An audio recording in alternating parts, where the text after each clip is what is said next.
The grove of Jetavana lay quiet, its trees sheltering the earth in soft whispers. The Buddha sat beneath a sal tree, radiating serenity. Disciples surrounded him, eager to drink from his well of wisdom. A merchant approached, clad in garments lined with gold thread. His face bore the weight of worry. Despite his wealth, bowing low before the Buddha, he spoke with a tremble in his voice. "Blessed One, I have treasures beyond compare. Yet my heart is burdened." The Buddha regarded him with eyes deep as an ocean. "Tell me, merchant, what stirs your heart so?" The merchant paused, his hands trembling. "I fear losing what I have worked so hard to gain," he admitted. "Every gain feels like a loss waiting to happen." The Buddha nodded, his expression neither of pity nor judgment. "Do you carry a heavy sack when you walk the road?" "Merchant? I do not, Master," the merchant replied, puzzled by the question. "Why would I burden myself without cause?" The Buddha's voice flowed like a calm river. "And yet, in your heart, you carry a burden heavier than any sack." The merchant fell silent, his breath shallow as he looked inward. "Master, what you say feels true.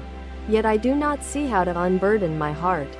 The Buddha raised a hand, inviting stillness, and continued. "Imagine you carry a sack filled with stones," said the Buddha. "Would the weight not weary your journey?" The merchant nodded, his brow furrowing. "Yes, Master, I would grow tired quickly." "Now imagine the sack is filled with gold," the Buddha said, his gaze steady. "Does the weight diminish because it holds treasures?" "Number, Blessed One," the merchant admitted. "The burden remains, regardless of the sack's contents." The Buddha smiled gently, his demeanor unwavering. Such is the nature of desire. Its value does not lessen the load it imposes. The disciples murmured in understanding, the grove echoing with the quiet hum of realization. "Is all desire wrong, Master?" the merchant asked, his voice tinged with uncertainty. "Desire is not wrong," the Buddha replied, his tone firm yet compassionate. "But clinging to it binds the spirit, clouds the mind. Desire becomes an expectation, and an expectation unmet breeds suffering," the Buddha explained. A gentle breeze rustled the leaves, as if the earth itself agreed with his words. The merchant's shoulders sagged as if the weight he carried began to reveal itself. "Then how shall I free myself, Blessed One?" he implored, his tone earnest. The Buddha gazed at him, his presence a beacon of calm. "Release your need to hold on to what you fear to lose. Understand that all things, even treasures, are transient and not yours to command." The merchant's eyes glistened with unshed tears. "But is it not human to cherish what one values?" he asked. "Indeed," the Buddha replied. "But to cherish without clinging is the art you must learn. To hold with gratitude but let go with peace is the way to freedom." The merchant knelt low, his forehead touching the earth. "I see now, Master. My treasure is not the gold but the wisdom you give me today." The disciples sat in silence, their hearts absorbing the lesson like parched soil drinks the rain. The Buddha leaned forward slightly, his voice softer now. "Reflect on this: a bird does not cling to the branch it perches upon. It trusts the branch while it serves, yet leaves when the moment comes, ungrieving." The merchant wiped his face, a tentative smile breaking through the storm of his emotions. "I shall strive to be as the bird, Master," he said, "though it will take time and effort."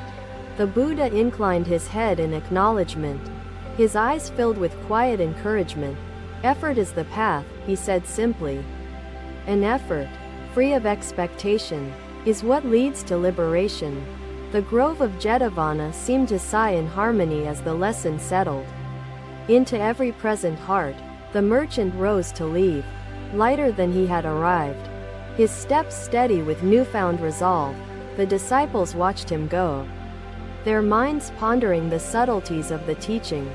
One young monk, his face lined with concern, turned to the Buddha. "Master, I 2. Fear the weight of expectations in my practice, he confessed. The Buddha looked at the young monk with infinite patience.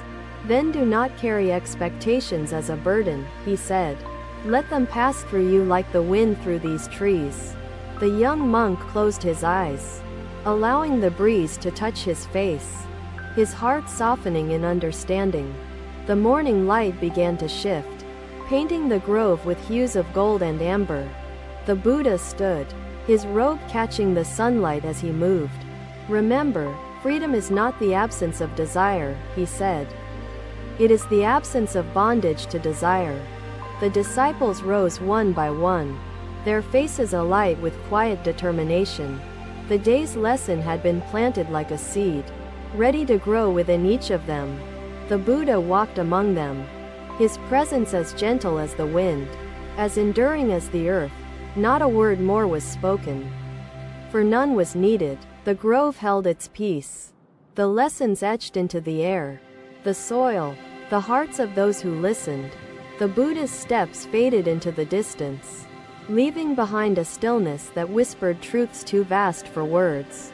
The sun climbed higher, casting shadows that danced among the trees, as if nature itself celebrated the teaching.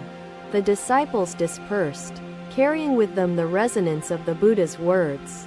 The weight of their own stones lessened.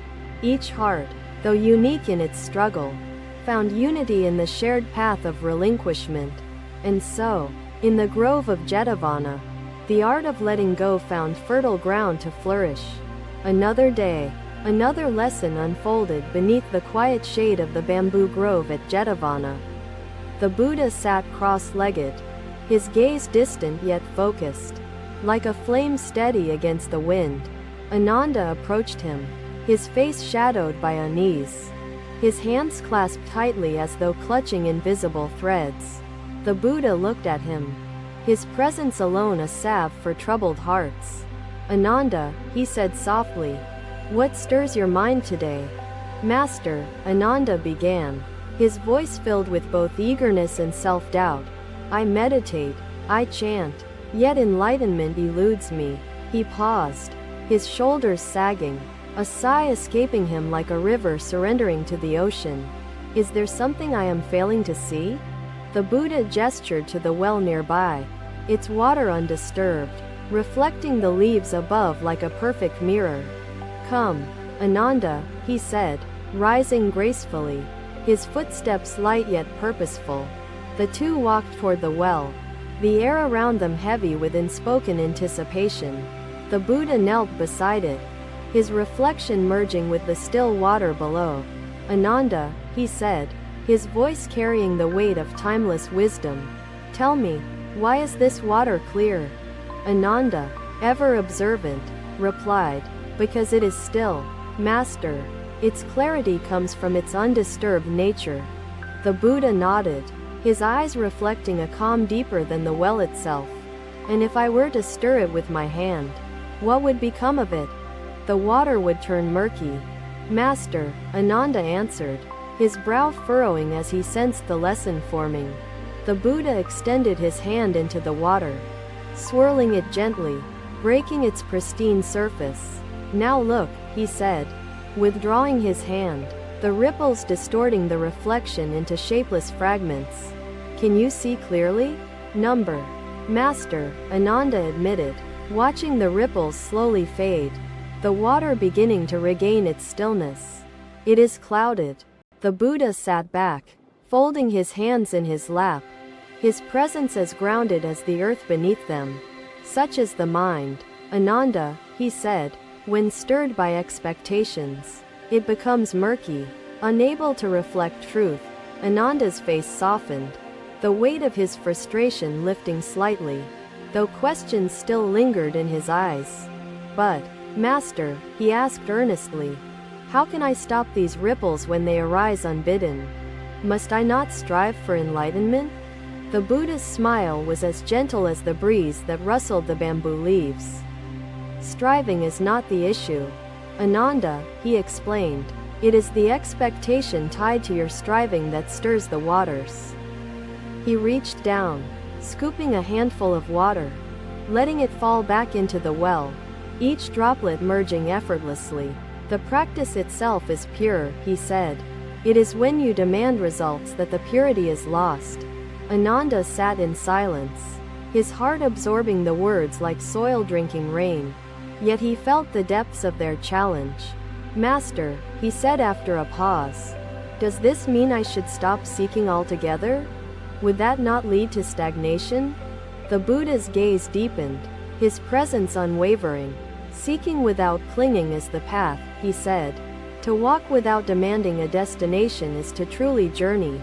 He gestured toward the well once more, its water now settling back into perfect stillness. Do you see? The water clears not by force but by simply being left to its nature. Ananda nodded slowly, his mind beginning to grasp the subtleties of the teaching. Though his heart knew practice would be required. The Buddha stood, his robes flowing like the currents of a gentle stream, and turned back toward the grove. Come, Ananda, he said, there is more to see. The two walked in companionable silence, the grove alive with the symphony of birds and rustling leaves, life unfolding effortlessly around them. The Buddha stopped by a small sapling, its young leaves trembling in the breeze, its roots barely visible above the soil. Ananda, he said, pointing to the sapling, what do you see here? A young tree. Master, Ananda replied, his tone tinged with curiosity, unsure of where the lesson would lead.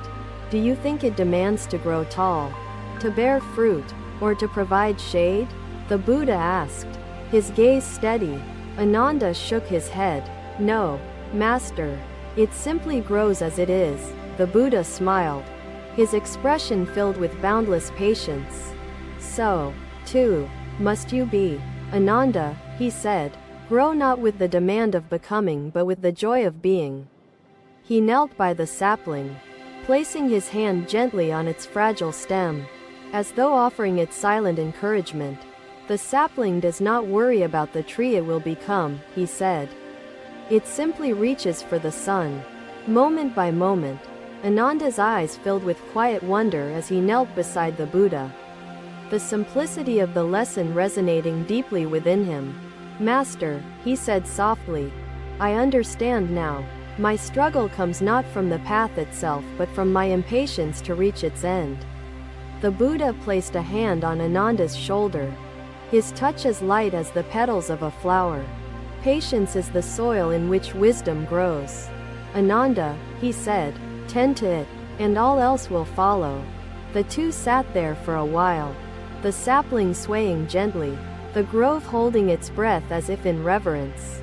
As the sun began its descent, painting the sky with hues of gold and crimson, the Buddha rose, his silhouette bathed in ethereal light. Let us return, he said, his voice a melody of calm and resolve. The disciples gathered once more, their faces illuminated not just by the fading sun but by the quiet glow of understanding. The Buddha spoke to them as one, his words flowing like a river, reaching each heart uniquely. The path to enlightenment is not a race, he said. It is a dance, a rhythm you must move with, not against. He looked at each disciple, his gaze carrying both gravity and grace. Let go of the need to measure your progress, and you will find that progress happens on its own. The disciples bowed low, their hearts swelling with the truth of his words, their spirits lighter for the wisdom imparted. Ananda, among them, felt a newfound clarity settle over him, the murkiness of his earlier frustration fading like the ripples in the well.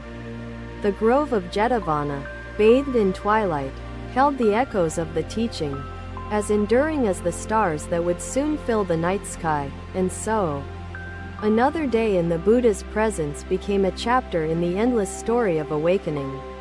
A lesson etched not just in words but in the stillness between them. Another day, another lesson awaited beneath the autumn canopy of Jetavana, where crimson and gold leaves whispered their impermanence. The Buddha walked among his disciples, each step a quiet reflection of the truths he carried within. A farmer, weary from his travels, approached the grove, his face lined with worry, his hands trembling as he bowed low. The Buddha greeted him with the warmth of morning sunlight, his eyes steady as a mountain and kind as a river. "Blessed One," the farmer began, his voice filled with urgency, "the harvest has failed, and I fear for my family's survival." The Buddha listened without interruption, his presence anchoring the farmer's turbulent emotions as the earth anchors a storm. "I have done everything I could," the farmer continued, "but the rains did not come, and the crops are ruined." The Buddha gestured to the falling leaves around them, their descent silent yet profound, as if nature itself held a lesson. "Tell me, farmer," the Buddha said, his voice as gentle as the breeze, "why do these leaves fall from the tree?" The farmer hesitated, his eyes following a leaf as it drifted toward the ground. "Because the season changes, Master," he replied, his tone uncertain. The Buddha nodded, his expression calm, his gaze unwavering. "Does the tree mourn the leaves it loses, farmer?" The farmer shook his head slowly, his heart stirring as the weight of the question began to unfold within him. "No, Master," he said, his voice quieter now. "The tree simply continues to grow." "Indeed," the Buddha said, picking up a fallen leaf, its veins visible, its color vibrant in its final moments. "Life, like these leaves, flows with change and impermanence. To cling to what must change is to deny life's rhythm."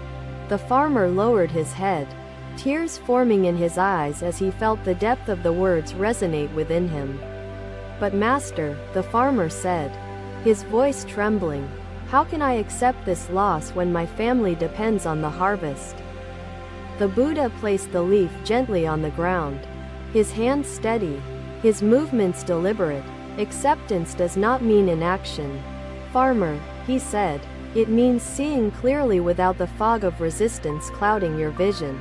The disciples listened intently, the grove holding its breath as the lesson took shape, each word a ripple in the stillness.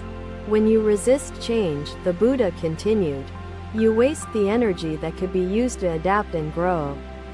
He gestured to the tree above, its branches still vibrant with leaves despite the season's inevitable shift. The tree lets go of its leaves, not out of despair, but because it trusts the cycle of life. The farmer knelt before the Buddha, his body shaking with the release of emotions he had long suppressed.